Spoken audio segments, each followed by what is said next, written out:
Most people believe they're awake because they've had a moment, a glimpse, a powerful meditation, an insight that shook them for a day or two. And in that moment, they felt something open, a quiet, undeniable truth rising from within. They hold on to that spark, build a story around it, and tell themselves, "I've awakened." But real awakening doesn't happen in moments. It happens in movements, slow, unraveling, irreversible. It doesn't give you answers. It takes your questions away. It doesn't lift you up. It strips you bare, until what's left is the truth that no longer needs your permission to exist. You were told awakening feels good, that it brings peace, clarity, joy. And sometimes it does, but that's not the beginning. That's what comes after the undoing, after the collapse, after the silence, after the parts of you that once begged to be seen finally fall quiet. This video isn't about spiritual highs. It's not a map to bypass your discomfort. It's a mirror, one that shows you each stage of awakening as it actually unfolds. Not in your timeline, but in your soul's timing.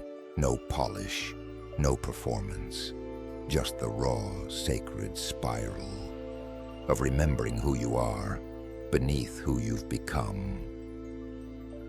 And maybe you've felt it too.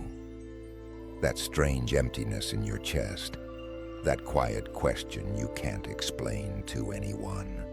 The sense that no ritual, no mantra, no meditation can touch the ache you're carrying. If so, you're not broken. You're not lost. You're simply standing at the doorway to awakening. And once you cross it, you'll never be the same again. Most people think they've awakened because they've read the books, because they've felt something powerful during a retreat or a meditation, because they've glimpsed stillness once or twice, or had moments of peace that seem to crack open the sky. And in those moments, they say, "This is it. I'm awake now." But the soul doesn't speak in declarations. It doesn't stop at glimpses. It wants fire, not sparks. The first stage is seductive because it offers just enough spiritual clarity to convince the mind it's arrived. You start to see patterns. The veil lifts slightly. You talk about energy, alignment, presence, and everything feels new, like the world has been reborn through your eyes. You feel special. You feel chosen. You feel like you've found the truth, but what you've actually found is the invitation. This stage flatters the ego while pretending to transcend it. It gives you the language of awakening, but not yet the transformation. You adopt practices, wear the mask of awareness, and chase synchronicities like breadcrumbs from the universe. You say things like, "Everything is a sign," but you're still trying to make life obey your mind. You're not following the path. You're trying to decorate it. And the soul, it watches, patiently, silently. It knows this stage is not wrong. It's necessary. But it's not awakening. It's the first illusion you must break through.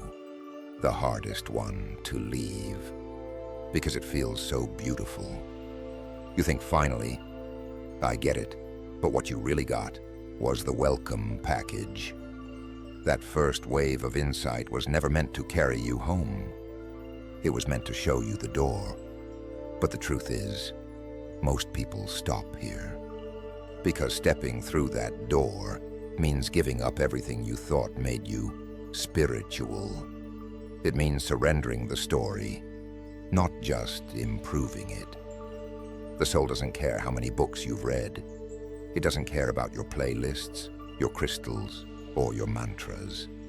It only wants what's real, and what's real can't be curated.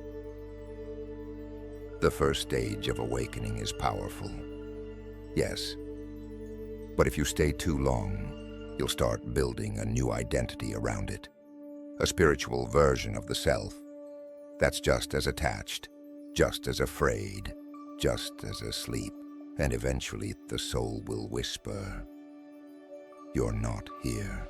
If stage 1 was a glimpse of light, stage 2 is the removal of everything that blocked it. It's not poetic, it's not graceful, it's a demolition, because everything you used to lean on, your beliefs, your personality, your patterns of control, begins to crumble, slowly, then all at once. And you don't get to choose what goes.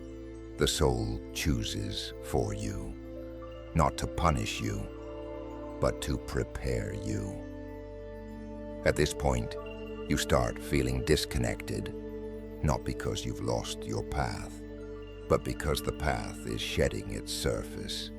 Your spiritual highs begin to fade. Your rituals feel hollow. The signs stop coming, and the universe, once so loud and affirming, goes quiet. You think something's wrong, but something is actually right. This is the collapse of the known. The ego calls it failure. The mind calls it depression. But the soul calls it emptying. Because in order to receive truth, you must first release everything false that once held you together. This isn't the darkness. It's the undoing of false light. You might feel lost. You might feel like everything you worked for spiritually is vanishing. And in a way, it is. Because awakening doesn't just give, it takes. It strips. It burns away the scaffolding of your self-image until all that's left is space. And space is terrifying to the mind. It doesn't know how to measure it, define it, or manage it. So it panics. It screams for answers. It begs for signs. But this stage offers none. Only silence, and silence here is sacred. This is not a test. It's a turning, a sacred collapse where the soul at last begins to breathe without interference. You're not broken. You're breaking open. And while it feels like everything is falling apart, it's only the illusion that's dying. After the collapse, there's no enlightenment, just emptiness. No clear signs, no rush of inspiration, no vision boards or synchronicities, just space. Open, quiet, unfamiliar space, where nothing feels urgent anymore, and yet everything feels fragile. It's not depression. It's not numbness. It's the absence of striving. You don't know what to want. You don't know what to fix. You stop asking the universe for direction, because even your prayers sound loud here.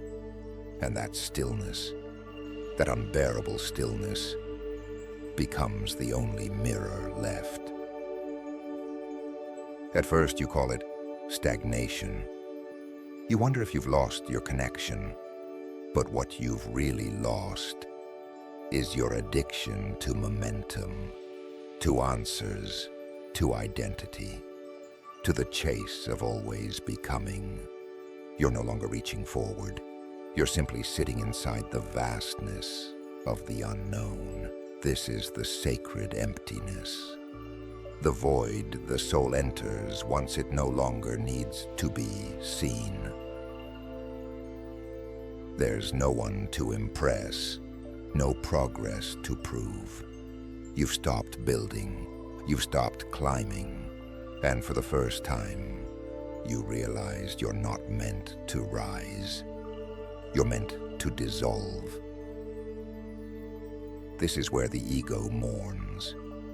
It whispers that you're wasting time, that you've regressed, that you need to do something, anything, just to feel alive again. But don't move, stay. This emptiness isn't punishment, it's preparation. Because in the silence you feared most, you finally meet the part of you that doesn't need fixing. You meet your soul, not through answers, but through absence.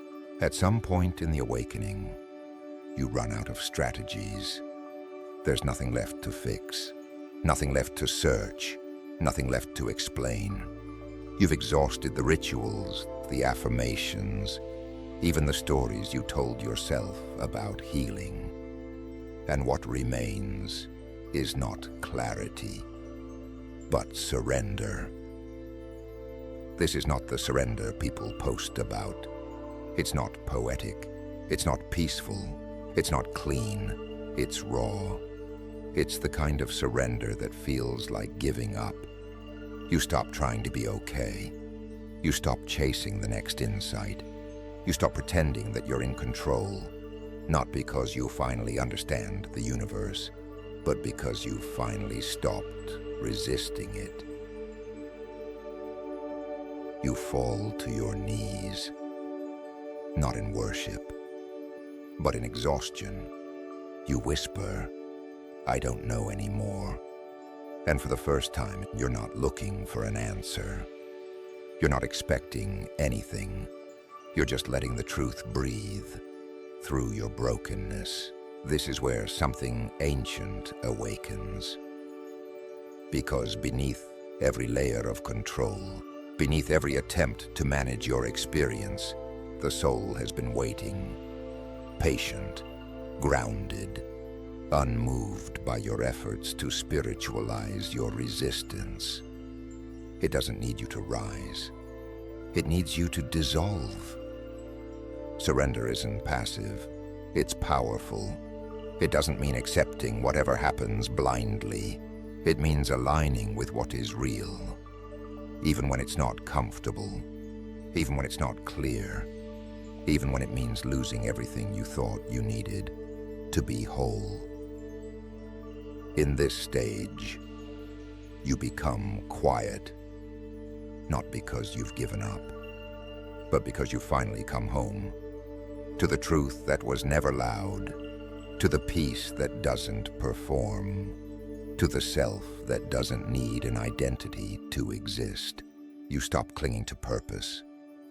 You stop negotiating your growth. And what takes its place is something wordless. Like standing in the center of a storm and realizing you are not the wind. You are the stillness beneath it. After surrender, something subtle begins to rise.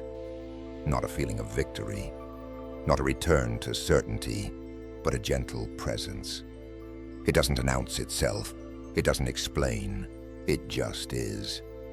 And it's been there all along, hidden beneath every attempt to fix yourself. This is the soul dash, not as an idea, but as an experience. You begin to notice how still you've become, how little you need to say, how little you need to prove. You're not chasing alignment anymore. You are alignment.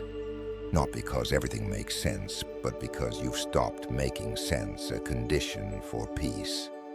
There's a quiet inside you now, and it's louder than any mantra you've ever chanted. This quiet power doesn't look impressive. It doesn't demand attention. It doesn't need an audience. You walk into rooms and people feel it. Not because of your words, but because of your presence. You've stopped radiating performance and started radiating truth. The soul doesn't push. It doesn't argue. It doesn't react. It responds with stillness, with grace, with that strange, grounded knowing that doesn't need validation. You stop labeling your emotions. You stop tracking your progress. You just live with eyes open, heart soft, and feet on the ground. In this stage, your power returns, not as control, but as congruence. You speak less, but your words cut deeper. You act slower, but with more impact. You don't seek outcomes. You become the space where outcomes unfold. This isn't enlightenment. This isn't the final stage. But it's the first time you feel whole without trying to be. And maybe that's what real power is. There comes a moment in awakening when the one who was seeking vanishes, not in a dramatic flash, not in a mystical revelation, but in a quiet, almost imperceptible shift. You simply notice that you're no longer trying to get there, because there is no there, and without realizing it, you've stopped being the seeker. The books don't call to you like they used to. The questions lose their edge. You're no longer obsessed with your own transformation, not because you've lost interest, but because the identity of the one evolving no longer fits. You're not chasing the light. You've become the space that holds it. What disappears isn't your curiosity. It's the part of you that believed awakening was a destination, the version of you that thought something was missing. And with it goes the urgency, the striving, the pressure to keep growing. You realize the soul doesn't evolve like a project. It remembers, and then it returns. This stage is subtle, but profound, because the ego doesn't get to wear the robes of the seeker anymore. There's nothing to defend, nothing to strive toward, nothing to prove, and that emptiness, the same emptiness that once terrified you, now feels like home. You don't care if others understand your path. You don't care if it looks impressive. You're not building a spiritual resume anymore. You're just being, fully, presently, quietly, and in that simplicity, there's peace. Not because everything is easy, but because nothing needs to be. The seeker disappears, and what remains is awareness itself. If this message resonates with your inner journey, you may be ready to go deeper. I've created a 19-day journal called The 19-Day Awakening. It's not just pages. It's a sacred space for reflection, healing, and inner transformation. You'll find it in the first pinned comment below when the time is right. Integration doesn't feel like a peak. It feels like coming down the mountain and learning how to walk again. You're no longer trying to hold on to your awakening. You're letting it breathe through your life.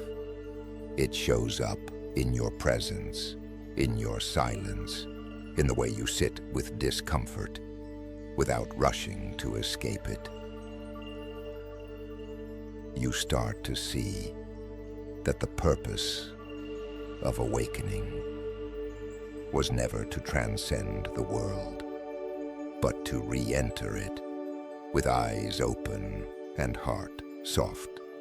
You return to ordinary things, dishes, conversations, traffic, but something has shifted. Not outside, but within.